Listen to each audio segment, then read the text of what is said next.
oops, okay, sorry, I'm trying to do more than one thing at a time. Um, so, so this first presentation is all about sort of what is sustainability, to give us sort of a nice stepping point then for the rest of them. Next week we have the wonderful people from Exact Solar coming to join us to talk about solar energy, which is really big at Bucks County. If anyone hasn't been out to see our beautiful solar array that went in last month, please do so. It's absolutely gorgeous. I can't wait to see how much it reduces all of our bills and some of the other exciting things that we want to do with it. So I'm going to turn this over to Allie Gish. Allie is our intern at Bucks County Audubon, and I was really excited when she said, I love sustainability. I would love to do a presentation. So I'm really glad that she took on this topic, and we're excited to see what she's got to tell us. So Allie, take it away. Hi, everyone. Thank you for joining today. So I'm going to talk about what is sustainability and how we can improve. So I thought I would first just run through the series and the speakers for each week. So this week I'll be talking about an overview of what sustainability is. November 4th, which next week, Wednesday at the same time, will be talking about solar energy with Mark and Dara Bortman from Exact Solar. November 11th will be wind and birds with Laura Jackson and Judy Stepaneski. November 18th will be geothermal with Will Bach. And then November 25th, no program due to Thanksgiving. And then the last two will be December 2nd for Sustainable Habitats with Barbara Beck. And on December 9th, Sustainable Rooftop for Birds with Paige Katona. So what is sustainability? It's a term that can be applied to more than just the environment, but we'll be focusing on how we can improve sustainability in the natural environment, but it also can apply and relates to human, economic, and social factors. So it's all kind of tied together. But in a nutshell, I would define sustainability as the ability of humans and essentially all other life forms to restore ecosystem services by replenishing the natural resources and essentially living within the means that the earth can supply by maintaining this delicate balance. So people have different ecological footprints, which is something we're going to get into in the next slides, but pretty much everybody consumes on a different level, so they'll have different levels of impact and how the environment is being sustained. The importance of sustainability is really to preserve the natural habitats that birds, bees, and fish and other animals live in, because when we develop, we are extracting resources, and this can affect their habitat. And these creatures provide essential ecosystem services, so they help with maintaining the clean water and air. And if we lose them, then it could have really negative impacts for humans. So this is why sustainability is really important. So humans are not currently living sustainably because we are using more resources than we are putting back into the earth, and the extraction of resources like petroleum often results in pollution and environmental degradation. So for example, going into the topic of renewable energy and versus non-renewable energy, we're going to look at why petroleum is considered and other fossil fuels are considered to be unsustainable energy resources because they are non-renewable, meaning there's a limited supply that we can extract. So another example is trees. So we use trees for paper products for pretty much everything. So replanting, say, the same amount or more trees that we cut down would greatly reduce carbon in the atmosphere. So that's something to think about. And I have a short video here, and I'm pretty sure the sound should work, but I'm gonna go ahead and play this short video. The concept of sustainability first appeared in the Brundtland Report, published in 1987. This document, which was also referred to as Our Common Future, was elaborated for the United Nations in order to warn about the negative environmental consequences of economic development and globalization. It was written with the aim of offering solutions to the problems arising from industrialization and population growth. Today, sustainability tries to secure present needs without compromising future generations. How? Without giving up any of the three essential pillars: environmental protection, social development, and economic growth. Sustainability is concerned with assuming that nature and the environment are not an inexhaustible resource, and so it is necessary to protect them and use them rationally.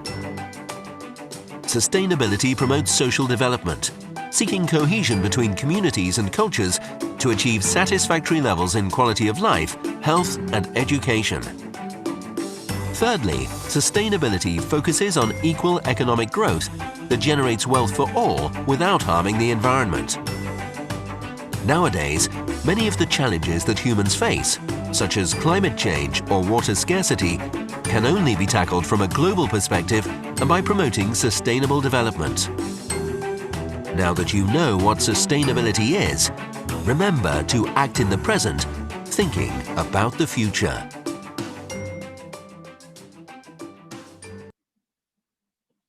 So I like this video because it covers several different aspects of what influences sustainability, and we're going to get into why this is really important to think about sustainability, especially right now. I'm sure you're all familiar with what climate change is, but pretty much meaning that the climate is warming. So as this continues to intensify, it's actually being seen that there's climate refugees in places like the Maldives, where they have to leave their communities because of the rise in sea levels. So the land that they once knew to provide all these resources is being impacted by the rise in sea level. So it is very important to prevent or lessen the impact of natural disasters. And an important way that you could do this is to just simply plant trees. So there's really simple things you can do, but we're going to get creative and find different ways that we can make an impact. So it's really important, especially now, because we need to make sure that we can leave the earth in a better condition than it is now for future generations. So next slide is getting into specific statistics and information about what an ecological footprint is.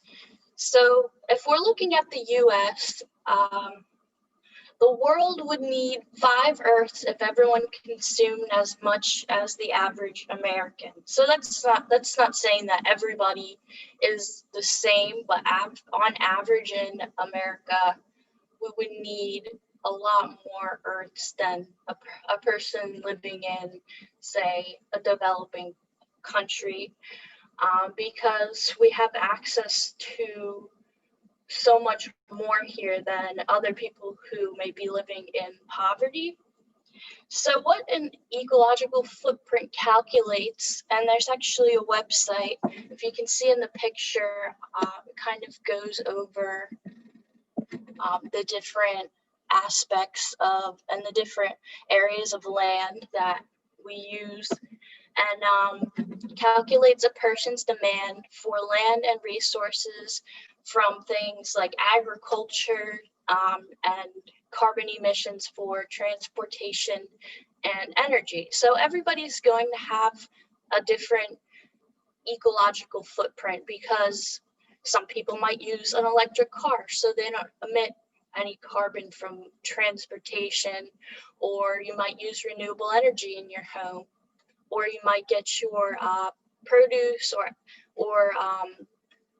your milk or something from a local farm. So everybody, there's things that you could do to make your ecological footprint less. This is something I know I went over a lot in college. And so statistics from the UNSD I was noticing show that waste has increased in recent years and recycling has decreased. So this is definitely a concern, because recycling of hazardous waste has also decreased. So we're not really paying attention, and this could impact people living in lower income communities. I'm sure if you've watched the news recently, there's reports about these oil companies who are emitting toxic fumes from when they're producing in their factories. So this is actually impacting people who live near here. And there's Cancer Alley in Louisiana. This is a place where they're becoming very concerned about health issues that are arising, like asthma and, of course, cancer and other really unfortunate health concerns for these people. So we definitely need more data and research to understand the impacts of things like that are causing environmental externalities for people. So this is kind of related to the topic of environmental justice and how certain people are exposed to either toxic fumes like I was talking about, or it could be in terms of electronic waste. And I think a lot of things to think about in terms of managing our waste, because it's going to affect people's health.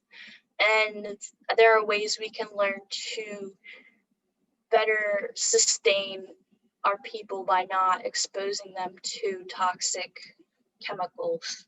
So it's definitely a lot to take in, but it's better to know that it exists than just to not know it all, because we can make a difference to find better ways to help these people and manage our waste.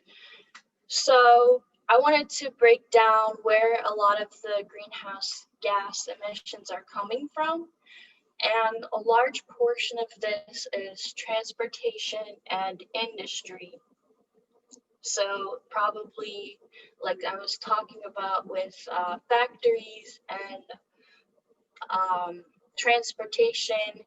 So cars are a huge source of that, and trains and other ways of transportation are really contributing a lot to the greenhouse gas emissions. So this is where like electric cars are going to be so important for the future. And just simple things like even carpooling or something like that would help to reduce the emissions. And on the right, it's kind of showing the rise in land that has been used since the 1970s.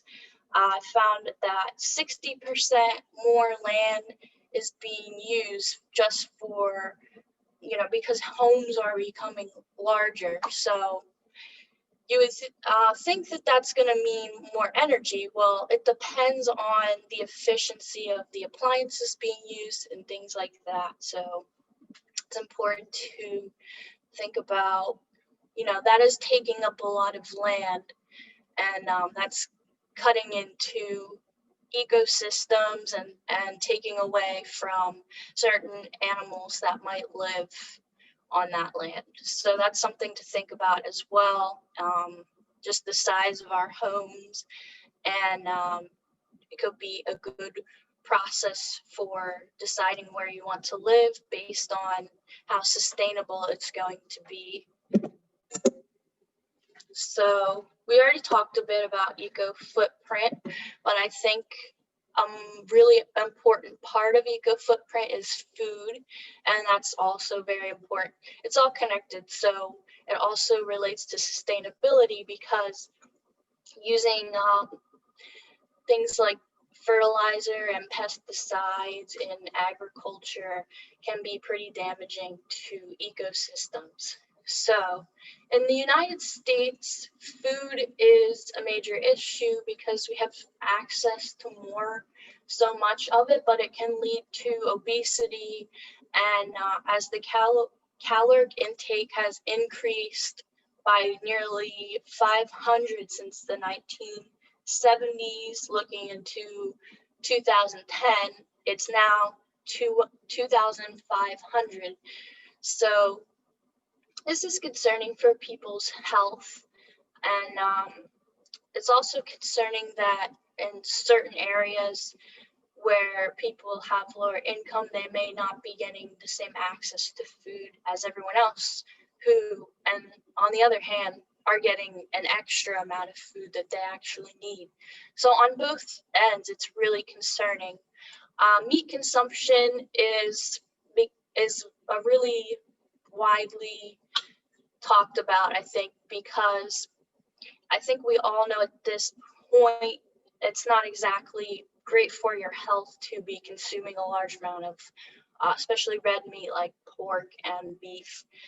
So I mean, cutting that out or even just limiting your amount of meat that you're eating, because it can also cause degradation to ecosystems and the water because of the waste not being managed from livestock.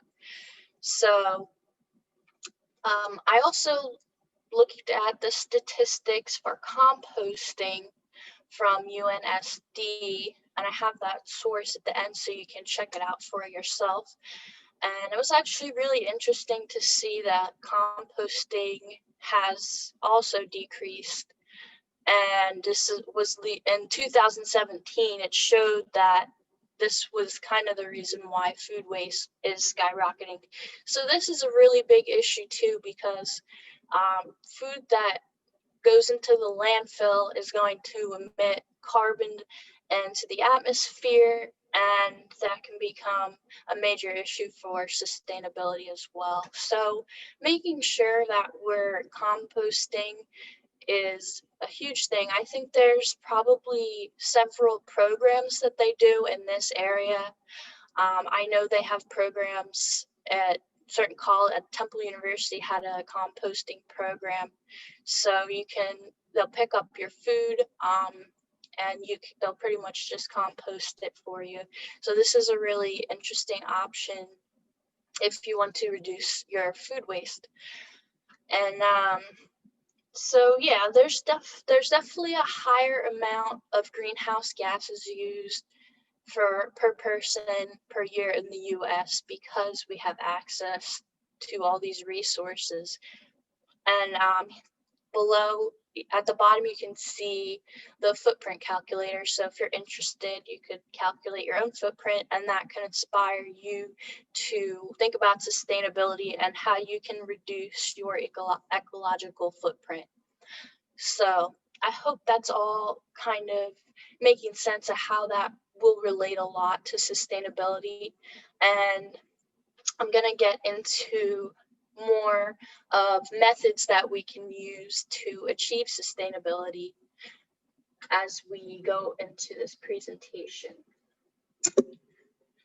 So it's kind of hard to see, but I'm going to explain these specific labels here. So focusing on the distribution of renewable energy in the US, the EPA has this great tool you can use.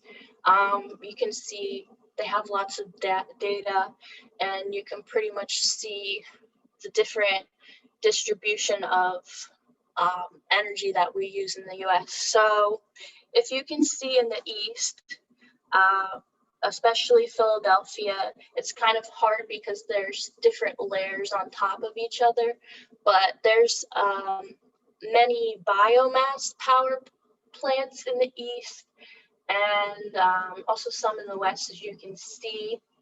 But the geothermal power plant is the little target looking circle. So as you can see, that's mostly used in the west. Now, why this is interesting is because geothermal, which is actually one of our topics that is going to be talked about in the later Sustainability Lunch and Learn series, it can only be used in certain areas. So there's only certain places where it can be accessed. It would be great if it would be more widely used, but it's specific to certain geographic regions. So we're going to learn more about geothermal and why that's so important. And this is an energy resource that has very little, if any, harm to the environment. So it could become a huge,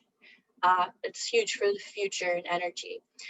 Now we're going to look at solar and wind. So solar is the yellow circles that you can see.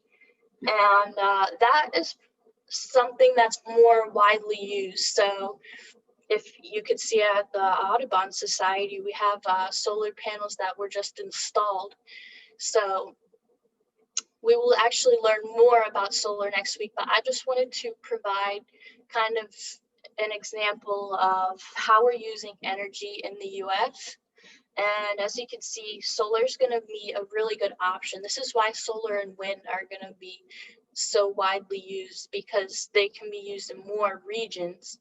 So as you can see, it's really all throughout the US, we're starting to implement solar power.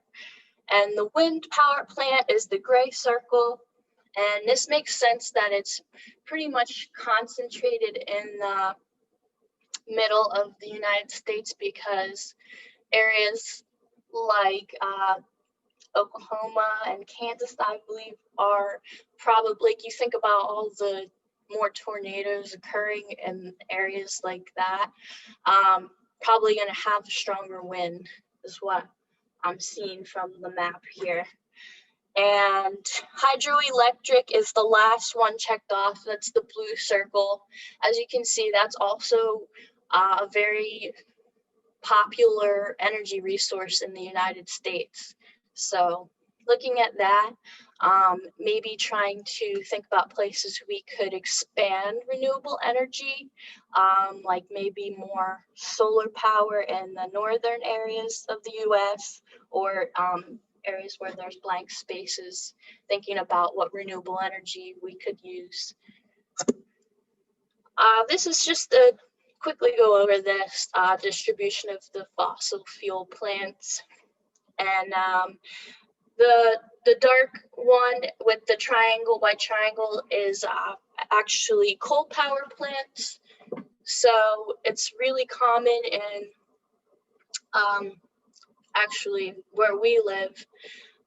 Oil and coal are pretty commonly found here. Everywhere else is kind of like dispersed throughout the states, but definitely in the east there, it looks like there's a lot more coal. So it's really important for especially Pennsylvania, because we have relied on the oil and the coal industry, but like we talked about, it's non-renewable and it's limited, and it can cause degradation to the surrounding ecosystems. So for the future, we need to think about, okay, well, what other sources of energy could we use? Well, solar's an option.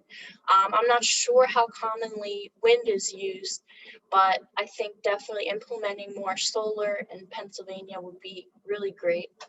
So the blue circle is the natural gas power plant. As you can see, that's pretty common throughout the entire US. We use a lot of natural gas. And lastly, petroleum is kind of hidden beneath the other ones, but that's also very commonly used. So we can see that if we compare the two, there's a lot of the circles concentrated in the east, but maybe spreading renewable energy and trying to get less concentrated on the fossil fuel plants in the eastern states.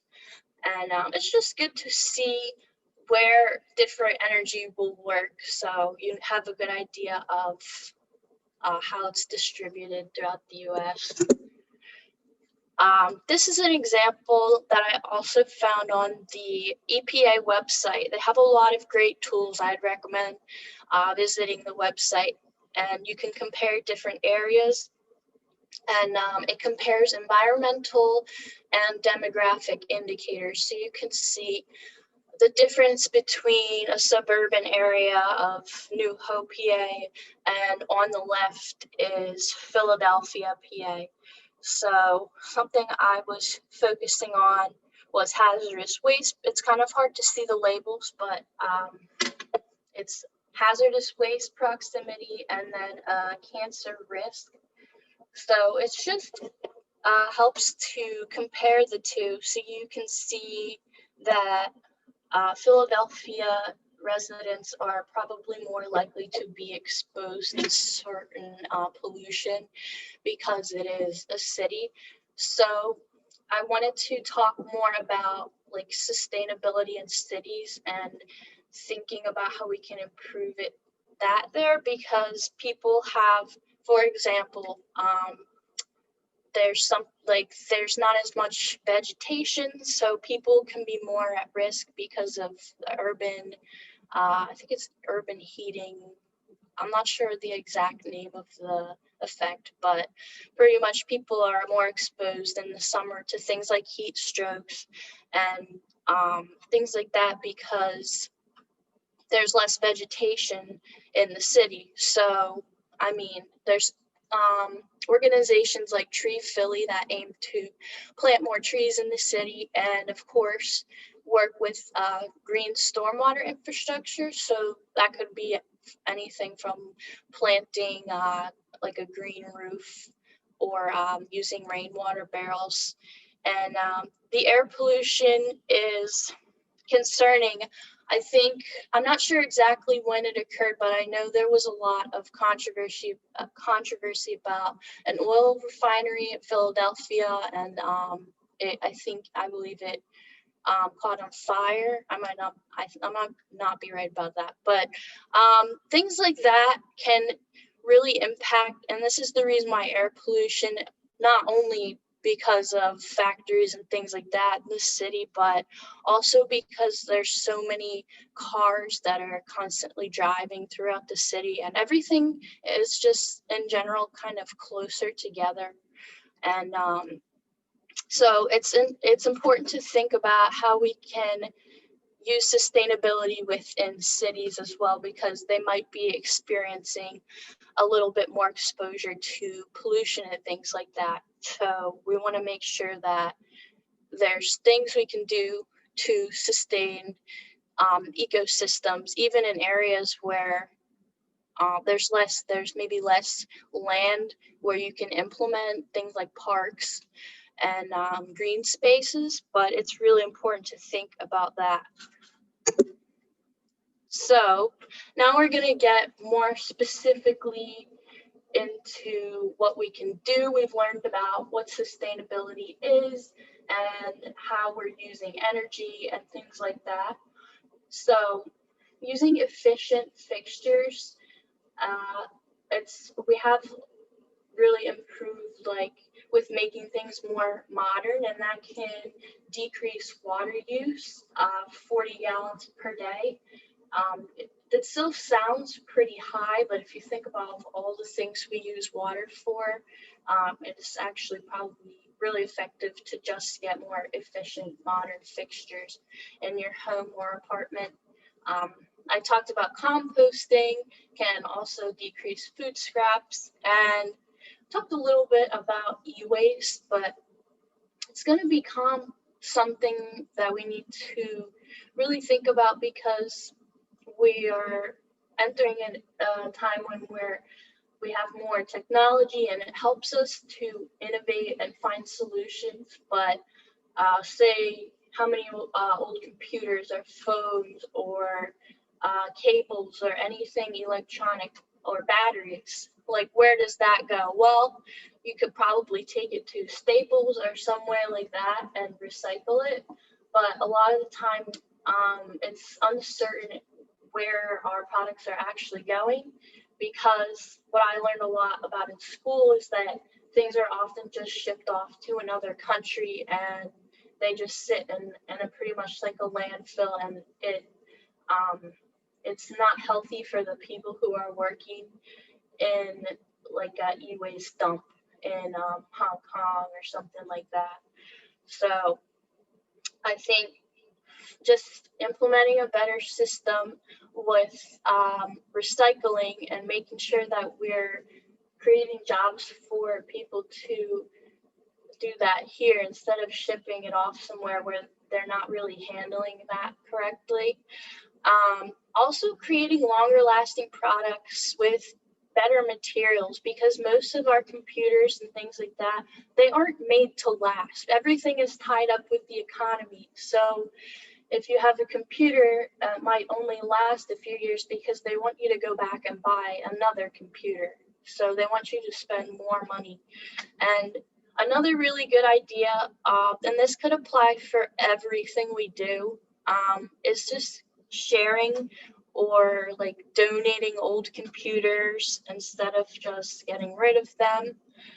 But if there was some sort of sharing, like say you needed to use a tool set to fix something in your home, well, is it really necessary for everyone to have their own set of everything? It would be a lot easier if there were just at least certain things we could share as a community.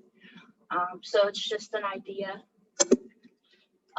So we're gonna get into some specific things that we can do for green stormwater infrastructure, which is something we're gonna go over later in the Lunch and Learn series. And just some general ideas is, we talked about trees and how they're so important for absorbing the carbon in the atmosphere. So I read an article that talked about how the faster growth of trees due to climate change and the warmer conditions is causing a shorter lifespan. So carbon is just pretty much re-released into the atmosphere as a greenhouse gas. So it's definitely concerning, and there's so much new information that we need to do more research and studies on what we can do to help with this. And one way is just to use more renewable energy. Also, like I talked about, reducing trash and plastic use is going to be a huge thing. So compost programs and also implementing like reusable containers. It seems like it's really a challenge to not use plastic in this day and age. And I think it's just become so convenient for us to go to the grocery store and not really have to think about that. But if we could work together with grocery stores, and I think actually Whole Foods does allow you to like bring your own container and get certain things like nuts, and I'm not sure how the pandemic has affected that, but I think implementing reusable containers would be a really great way to reduce plastic. And green stormwater infrastructure in cities is going to be really important. So one of the effects of climate change can be an increase in rainwater. So because like I talked about, there's less vegetation in the city, we need to make sure that there's a good amount of green roofs and different green stormwater infrastructure to soak up the excess rainwater, because flooding can sometimes create a problem if especially it's exposing sewage or something like that. It can really affect the water quality. And not to mention flooding could damage surrounding ecosystems. So stormwater infrastructure is something that's going to be really important in cities. And a really big part of sustainability to me is getting these larger corporations, like you saw, so much of our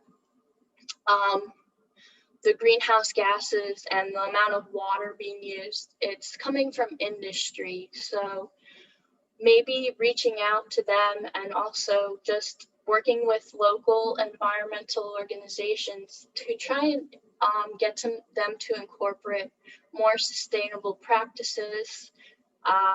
There's many ways you can do this by like researching the company and actually providing some sort of approach for them, and because it's probably affecting people in the community and it's just not okay. Proper disposal of toxic byproducts and repurposing products. So this is an interesting concept because certain things when you produce, like pretty much could be tied to anything we have, like plastics especially. During production of certain things, chemicals can be emitted and it can harm people's health. So it's important that we have like restrictions on things like that. And so say something breaks, or for example, like a windmill or a solar panel, it lasts about 30 years. So, I mean, that's a long time for something to be used as clean energy, but what are we going to do with it after? So repurposing products so it can not just be thrown away and go into a landfill, but maybe turn into something else useful. Sustainable development. So like we talked about the increased amount of land used to build homes, and just making sure that the materials being used and are sustainable, and erosion caused by development can really harm ecosystems, especially aquatic life. So think about, even if you're making we have a big issue with our roads in PA because in the winter, it's like the freezing and thawing creates this kind of erosion. And I don't think we really use the best material to build our roads because there's such a huge issue with potholes in the winter. So that can actually affect the aquatic life, and erosion like on the bottom of a pond or something could affect the fish eggs or other aquatic life. So this is really important to make sure we're not only using sustainable materials to build homes, and so if we're using wood, replanting as many trees as that were cut down, and so we can limit the damage to ecosystems. And lastly, sustainable food production, we talked a little bit about, but transitional farming is a really interesting concept because in order to be certified organic farming, you have to wait 3 years. So maybe supporting more transitional farming instead of, I mean, it's good to support organic farming too, because that's the eventual goal. But a lot of the farmland, it takes time for the soil and the crops to be certified organic. So making sure that everyone has access to fresh, healthy produce. It's also a huge issue in cities because there's food deserts in places like Philly, and they don't have access to many like grocery stores. So that's why community gardening is becoming such a huge thing. And I know the community garden I worked at in Temple, we just gave out the produce for free. So it's really a great thing to do for the community, and it can help strengthen relationships as well between people. And cleaner water is definitely really important too. So this could relate a lot to the stormwater management and how flooding is causing contamination of water, and also just things we're putting into the water could be harming it. So this is kind of a deeper issue because it's our water, so pretty much anything can go into it. So just making sure, like the Delaware River watershed, we get a lot of our water from the Delaware River. So supporting those organizations that are trying to have cleaner river water.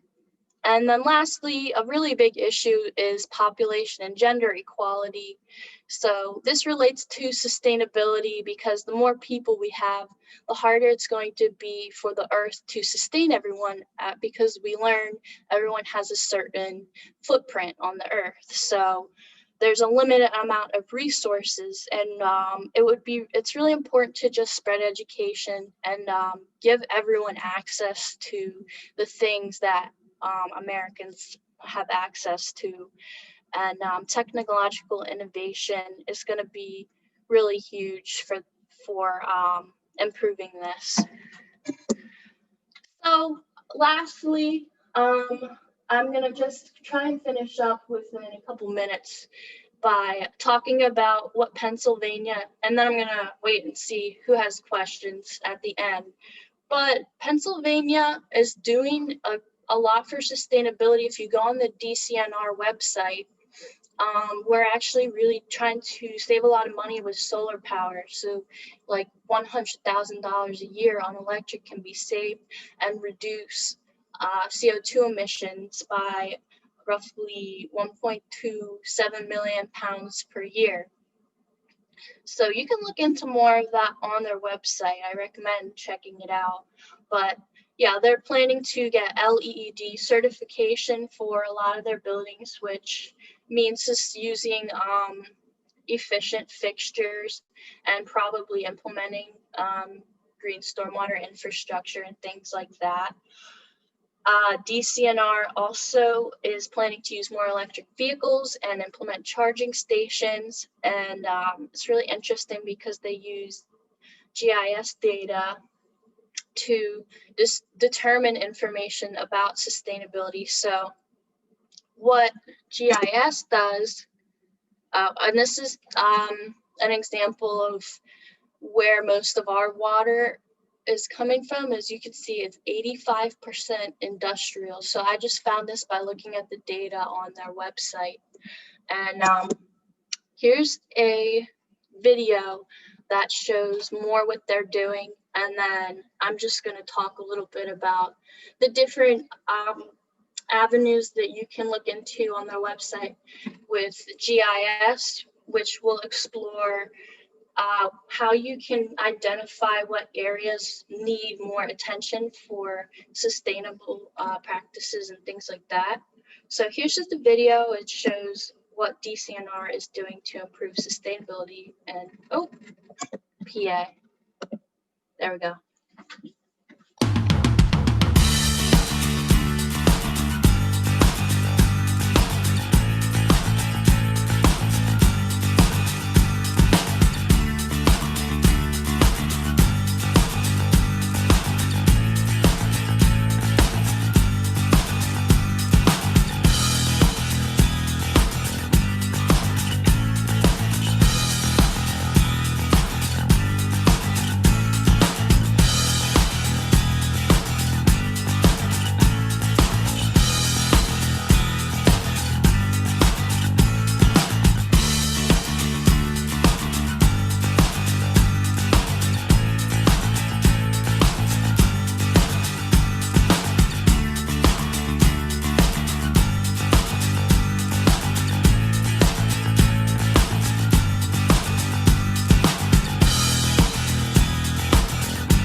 So this is something I found on their, which is their GIS data, showing a land reclamation act. So pretty much the abandoned oil and gas was causing pollution. This is showed to, so they're kind of trying to prevent that from causing more pollution with this Good Samaritan Act. It's not really used in every area of PA, so just expanding important policies is going to be really essential for sustainability.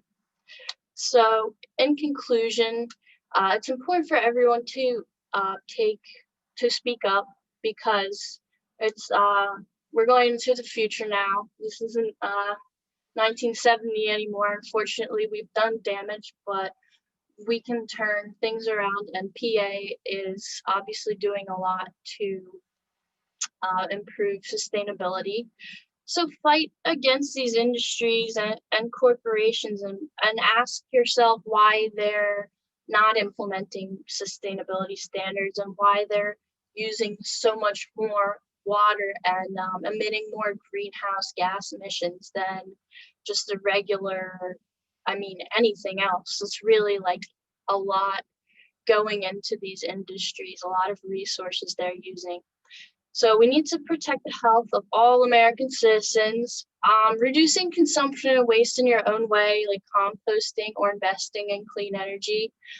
Green Mountain Energy is, I think, a really popular renewable energy outlet. And getting involved with local environmental organizations like the Audubon Society to do outreach, community outreach and things like that. The Stormwater Management Act, make sure you can get your county on board, because there's certain areas of PA, as you can see by the GIS data, that have not enacted it. And just realizing that sustainability is going to allow us to provide and maintain our ecosystems for future generations. So also, there's other organizations like Sierra Club, and they do a lot of petitioning and things like that, and they send out emails all the time. You can sign and write your own letters to your elected officials just to get the word out there. So that is what I have today, and here's the sources that I use for my information. And I wanted to leave it open now and see if anybody has any questions about sustainability. So I'm pretty much wrapping up with this presentation. Thank you for listening. All right, thank you so much, Ali. That was very big. There's a lot of stuff going on. Yeah. When we started looking at this sort of sustainability thing, we probably could have done many, many, many more weeks of presentations, but we eventually had to stop adding it. So thanks everyone for coming. If anyone has any questions, you are able to unmute yourself if you want to ask Ali. We have a couple more minutes before we wrap up. But again, remember, we are doing these presentations each week, each Wednesday at noon. Next week, we have people from Exact Solar talking about solar. I see Mark is on our call. So I think that'll be a really, really great one. And I think Laura Jackson is on here as well, who is going to be presenting in 2 weeks on the impact of wind energy and birds. So lots of great things coming up. Alrighty, I'll shut up and see if there are any questions.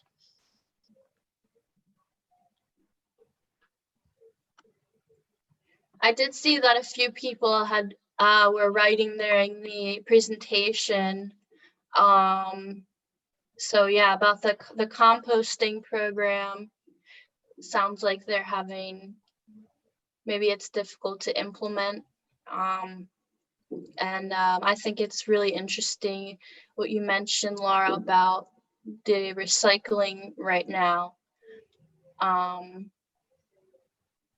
So she said we don't been recycled due to low population densities in some areas. And yeah, that's really interesting that because it seems like the data I was looking at, the trend was that we're less and less in recent years, so it's pretty concerning.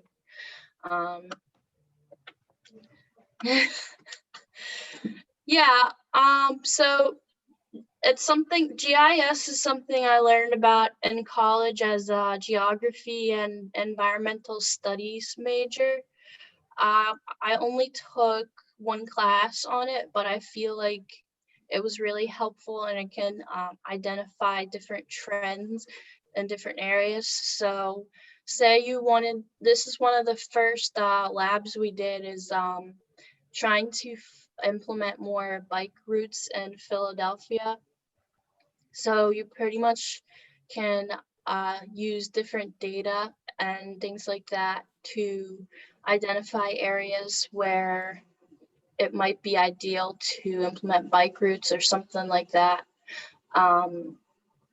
So yeah, I mean, I'd recommend everyone taking a class on or trying to learn a little bit about GIS, because I think it's going to be really important in the upcoming years, and just for defining areas where sustainability is needed.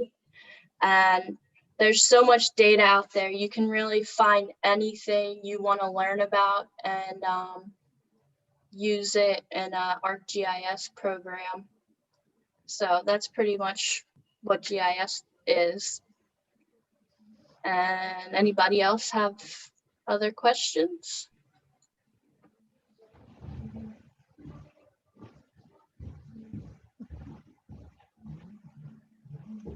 All righty. Well, Allie, again, thank you so much.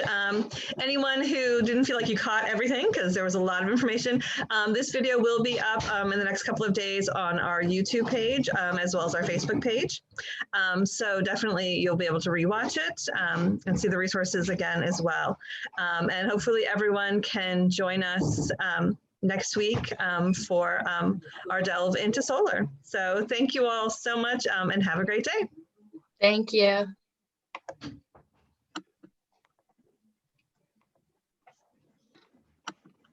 Oh,